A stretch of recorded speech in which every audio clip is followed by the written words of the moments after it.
നിങ്ങളിൽ ചില ആളുകളെങ്കിലും കേട്ടിട്ടുണ്ടാവും റേസ് പുള്ളർ എന്ന് പറയുന്ന ഒരു അത്ഭുത വസ്തു. പഴയ ക്ഷേത്രങ്ങളിൽ അതല്ലെങ്കിൽ ആദിവാസികളുടെ അടുക്കലൊക്കെയാണ് ഇത് ലഭ്യമാവുക. ഇതിന് വളരെ വലിയ മൂല്യമുണ്ട്. കോടികളാണ് ഇതിന്റെ മൂല്യം. ഇതിന്റെ ആവശ്യം യുദ്ധവിമാനങ്ങൾ, സാറ്റലൈറ്റുകൾ എന്നിവയുടെ പ്രവർത്തനത്തിന് വേണ്ടിയാണ്. ഇരുട്ടുമുറികളിൽ വെച്ച് ഇതിന്റെ ഡെമോ നടത്താറുണ്ട്. കുറച്ചരിയിട്ടാൽ ഈ റേസ് പുള്ളർ എന്ന് പറയുന്ന ഒബ്ജക്റ്റിലേക്ക് അരികൾ ഗാന്ധം പോലെ ഒട്ടിച്ചേരുന്നു.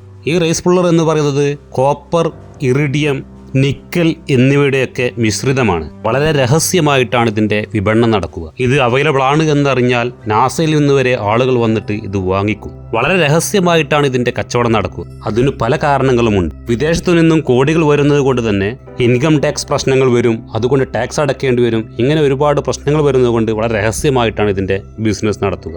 വളരെ വിശ്വസ്തരായ ആളുകൾക്ക് മാത്രമേ ഇതിൽ പാർട്ണർഷിപ്പ് എടുക്കുവാൻ സാധിക്കുകയുള്ളൂ. ആദ്യം നിങ്ങൾക്ക് അതിൻ്റെ ഡെമോ കാണിക്കും. അതിനുശേഷം ടെസ്റ്റിന് വേണ്ടിയിട്ട് ഒരുപാട് പണം നിക്ഷേപിക്കേണ്ടതുണ്ട്.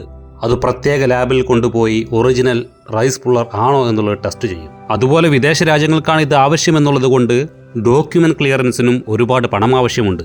5 ലക്ഷം നിങ്ങൾക്ക് ഇതിൻ്റെ പേപ്പർ വർക്കിനും മറ്റുമായിട്ട് ഇൻവെസ്റ്റ് ചെയ്താൽ 50 ലക്ഷം പോലുമല്ല, 50 കോടിയിലധികമായിരിക്കും ഇതിൻ്റെ പ്രോഫിറ്റ് എന്ന് പറയുന്നത്. പ്രധാനമായിട്ടും ഇന്ത്യയിലും നേപ്പാളിലും മാത്രമാണ് ഈ ബിസിനസ് വ്യാപകമായിട്ട് നടക്കുന്നത്. പക്ഷേ ഇത് പൂർണ്ണമായിട്ടും വലിയൊരു തട്ടിപ്പാണ്.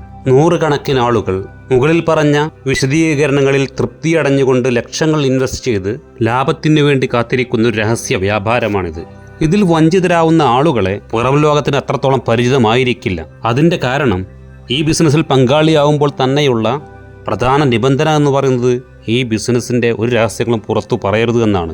പുറത്തു പറഞ്ഞാൽ ഒരുപാട് ആളുകളുമായിട്ട് ഇതിൻ്റെ ലാഭം വീതം വെക്കേണ്ടി വരും. അതല്ലാത്ത ഇൻകം ടാക്സ് പോലുള്ള നിയമപ്രശ്നങ്ങളും പലതും വരും. അതുകൊണ്ട് പണം നഷ്ടപ്പെട്ടവർ ഇന്നല്ലെങ്കിൽ നാളെ എന്നുള്ള രീതിയിൽ പ്രതീക്ഷയോടെ കാത്തിരിക്കുന്ന വലിയൊരു തട്ടിപ്പിൻ്റെ ലോകമാണ് race puller. Race puller business നടത്തുന്നവർ കൊണ്ടുവന്ന നാസ ഉദ്യോഗസ്ഥർ അഥവാ വ്യാജമായ നാസ ഉദ്യോഗസ്ഥരെ പോലും ഇന്ത്യയിൽ നിന്ന് അറസ്റ്റ് ചെയ്യപ്പെട്ടിട്ടുണ്ട്. ബാക്കി ഇതിൻ്റെ ശാസ്ത്രീയ വശങ്ങൾ അടുത്ത വീഡിയോയിൽ സംസാരിക്കാം.